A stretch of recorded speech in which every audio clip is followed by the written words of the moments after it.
बिस्मिल्लाहिर्रहमानिर्रहीम अस्सलाम वालेकुम। अल्लाह ताला से दुआ है कि अल्लाह ताला आपके रिज़्क़ में कुशादगी करे। आज हम बनाने जा रहे हैं मज़ेदार सी लॉडेड फ्राइज़। एक दफ़ा ये घर पे ट्राई करेंगे, दोबारा बाहर की खाने को दिल नहीं करेगा, इतनी मज़े की बनती है ये लॉडेड फ्राइज़। और दूसरी बात, एक मज़े की बात आपके साथ करती चलूँ कि अगर आपने कामयाबी हासिल करनी है ना, तो आपको अकेले चलना पड़ेगा। लोग आपके साथ तब चलेंगे जब आप कामयाब हो जाएंगे।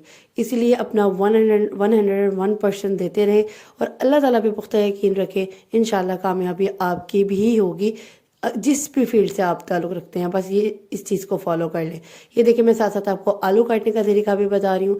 मैं इसी तरीके से आलू काटती हूँ। पहले एक दफ़ा उसको कटिंग कर लेती हूँ, फिर दूसरे हाथों में उसमें फ़िक्स कर लेती हूँ पकड़ने में, और फिर इस तरह से मेरी ईजी आलू की कटिंग हो गई थी। मैंने 10 से 11 आलू की कटिंग की थी। वो ऑलमोस्ट मेरी फटाफट से हो गई थी। मैं बहुत जल्दी इस तरह कटिंग हो जाती है जी। तो एक और बात कि कामयाबी कभी भी आपको प्लेट में सजी सजाई नहीं मिलेगी। इसके लिए आपको थोड़े हाथ पांव हिलाने पड़ेंगे, थोड़ी मेहनत करनी पड़ेगी।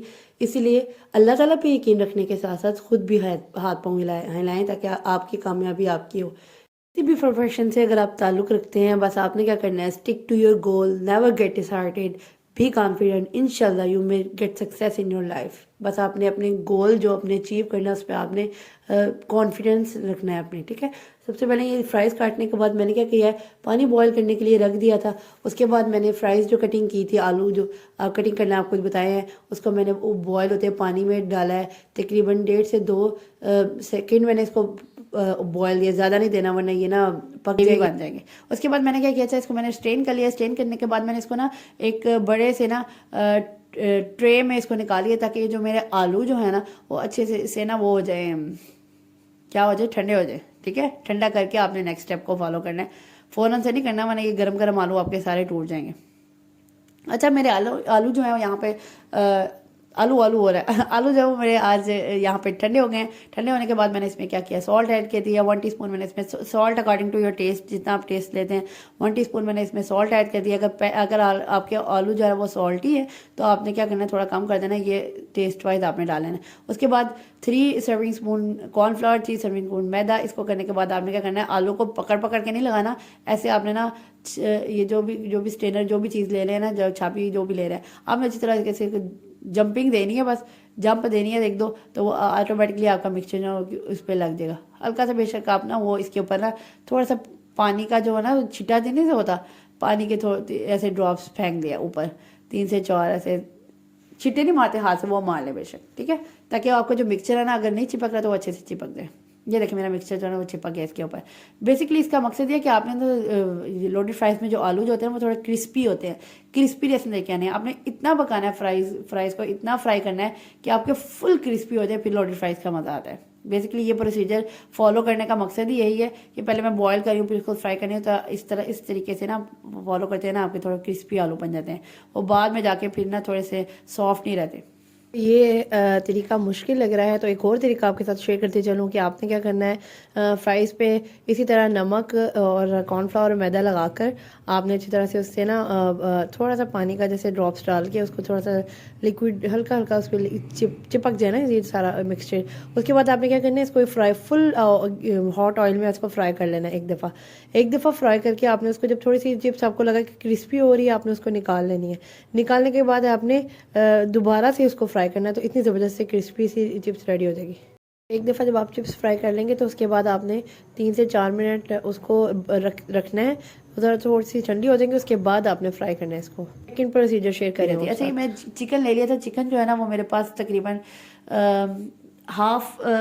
5 to 6 स्ट्रिप्स है, जिसमें मैंने ना हाफ बोला से थोड़ा कम है, ये मैंने सारे मिक्स वो ऐड करनी है। स्पाइसेस की डिटेलिंग आपको पीछे नज़र आ रही होगी। उसके बाद मैंने इसमें क्या किया, कॉर्नफ्लावर और मैदा ऐड कर दिया। कॉर्नफ्लावर और मैदा मैंने 3 सर्विंग स्पून ही ले लिया था। उसके बाद मैंने इसमें सोया सॉस ऐड कर रही हूँ। सोया सॉस जो है वो मैंने 3 टेबल स्पून ले लिया। 3 टेबल स्पून जो है सोया सॉस, और 3 टेबल स्पून ही मैंने इसमें सिरका या सोया सॉस ऐड किया। अब सोया सॉस और पहले सिरका ऐड कर लिया था, ठीक है। 3 टेबल स्पून मैंने इसमें ऐड कर दिया। अच्छा, ये जो मेरा चिकन थोड़ा फ्रीज था तो मैंने इसको ना थोड़ा सा हीट दिया इसको खोलने के लिए। मैंने इसको हीट दिया, तो वो ना इस तरह से मैंने इसको ना खोल लिया, तो इजी हो गया मेरा चिकन भी खुल गया। मैं इसको सारा मिक्सचर लगा रही हूँ इस पर स्पाइसेस वगैरह सारे ऐड करके। उसके बाद ये मेरा मिक्सचर जो है ना वो बन के रेडी है। इस तरीके से मैंने ऑयल पहले ही फ्राई के लिए एज यूजुअल रेडी किया हुआ था। मैंने इसमें क्या किया, वो सारे चिकन को मैंने अच्छे तरीके से क्रिस्पी सा फ्राई कर लेना है। फ्राई करने के बाद आपने नेक्स्ट प्रोसीजर की तरफ जाना है, जिसमें हमारी व्हाइट सॉस रेडी हो रही है। व्हाइट सॉस रेडी करने के लिए आपने इसमें ऑयल डाल लिया, 2 सर्विंग स्पून मैंने इसमें ऑयल डाली है और 1 टीस्पून मैंने इसमें लहसुन का ऐड कर दिया। इसको अच्छी तरह से सौते कर लेना है। जब ये इसका कलर इस तरह का कोई चेंज होगा तो आपने क्या करना है, वो जो क्रिस्पी चिकन आपने बनाया था वो इसमें ऐड करके इसको फ्राई कर लेना है।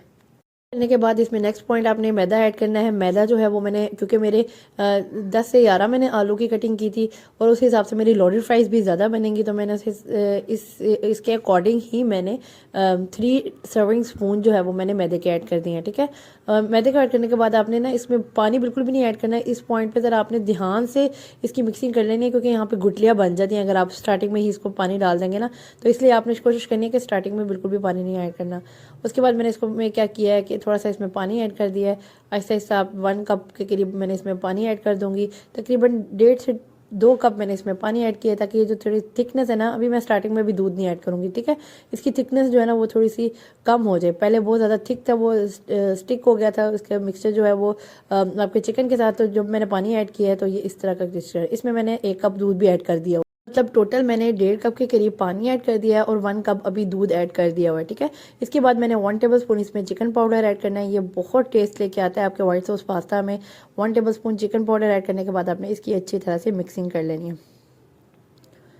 चिकन पाउडर ऐड करने के बाद मैंने इसमें 1/2 टेबल स्पून कटी हुई लाल मिर्च ऐड कर दिया है। इसमें क्योंकि आपका वाइट सॉस पास्ते में या कोई भी किसी चीज़ में फ्राइज हो गई, उसमें इतनी स्पाइसेस नहीं होते, इसलिए आपने स्पाइसेस जो है ना थोड़े कम कम रखने हैं। ये मैंने 1 कप जो दूध जो है वो और ऐड कर दिया। ठीक है, अब मुझे नमक जो है वो टेस्ट में थोड़ा कम लग रहा था, तो मैंने क्या किया, इसमें 1 टीस्पून मैंने इसमें सॉल्ट भी ऐड कर दिया है। इसमें 1 टीस्पून मैंने वाइट पेपर ऐड किया। ठीक है, इसमें ब्लैक पेपर मैंने ऐड नहीं की, इसमें वाइट पेपर ऐड किया। ये देखिए कुछ इस तरह से थिकनेस आ रही है, ऐसे लग रहा है जैसे फुल क्रीमी ये सॉस बनी है, लेकिन इसमें क्रीम बिल्कुल भी नहीं है, आपको पता है। ठीक है, ये देखिए कितनी ज़बरदस्ती मिक्सचर रेडी हो गया। सारा कुछ रेडी है लेयरिंग के लिए भी, और सॉस भी हमारी रेडी हो गई है। तो मैंने क्या करनी है, फ्राइज़ की लेयरिंग कर देनी है इस डिश में। ठीक है, फ्राइज़ की लेयरिंग हो गई है। नेक्स्ट में मैंने इसमें वाइट सॉस ऐड कर देनी है। वाइट सॉस जो हमने बनाई है विदाउट क्रीम, बहुत ज़बरदस्त यमी। आप ऐसे भी खाएंगे तो मज़ा आ जाएगा। अगर आप चिकन ना भी डालें तो आप खाली लोडेड फ्राइज़ में अगर आपका दिल कर रहा है और चिकन ही है, सो डोंट वरी, आपने क्या करना है, क्रिस्पी सी फ्राइज़ बनानी है और विदाउट चिकन बेशक आप वाइट सॉस ये बना लें और उसके ऊपर टॉपिंग करके फ्राइज़ के ऊपर खाएं। इतना मज़ा आएगा कि आप दुआएं देंगे मुझे कि क्या रेसिपी दे दी है मैंने। ठीक है, इसके बाद आपने क्या करना है, सबसे टॉप पे आपने चीज़ की ढेरों ढेर चीज़ की टॉपिंग कर देनी है। उसके बाद मैंने उसमें चिली फ्लेक्स ऐड किए हैं और साथ में ऑरिगेनो का स्प्रिंकल कर दिया है। और इसके बाद bake it and eat it, and don't forget to share it with your friends and family. Subscribe to my channel. Next video तक के लिए अल्लाह हाफिज़।